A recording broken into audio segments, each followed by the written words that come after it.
Hi friends, soya manchurian prepare చేసుకుందామండి. ముందుగా అయితే వేడి నీళ్ళు తీసుకుని మిల్ మేకర్ వేసుకోవాలండి.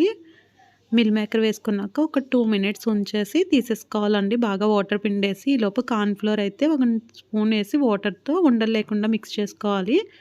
ఇప్పుడు సోయాలో అల్లం వెల్లుల్లి పేస్ట్, పసుపు, కారం, ధనియాలు, జీలకర్ర వేయించి పౌడర్ చేసుకున్న మసాలా, రుచికి సరిపడినంత సాల్ట్,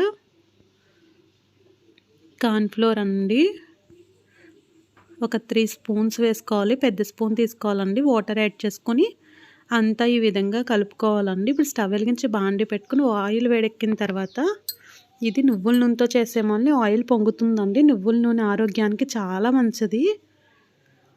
చూస్తున్నారు కదండి, అన్నీ అయితే వేగిపోయినాయి. తీసేసుకుందాము. మొత్తం అన్నీ ఇదే విధంగా వేయించేసి తీసేసుకోవాలి. ఇప్పుడు ఇదే ఆయిల్లో వెల్లుల్లి, ఉల్లిపాయలు, కరివేపాకు వేసుకొని వేయించుకోవాలండి.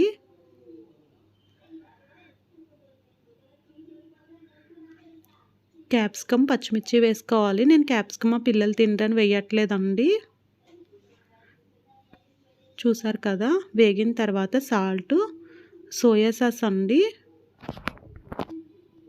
టమాటా సాసు, చిల్లీ సాసు వేసుకోవాలండి. అన్నీ వేసిన తర్వాత ఈ ప్రాసెస్ అంతా హై ఫ్లేమ్లో చేసుకోవాలండి. ఇవన్నీ వేగిన తర్వాత వాటరు, కార్న్‌ఫ్లోర్ వాటర్ వేసుకోవాలి. ఇప్పుడు వేయించి పెట్టుకున్న మిల్ మేకర్ వేసేసుకుందామండి. ఒక్క 5 మినిట్స్ ఉంటే మంచూరియా అయితే రెడీ అయిపోతుందండి. టేస్ట్ అయితే చాలా బాగుంది. చూస్తున్నారు కదండి, సోయా మంచూరియా అయితే రెడీ అయిపోయింది. స్టవ్ ఆఫ్ చేసేసి ప్లేట్లోకి తీసేసుకుందామండి.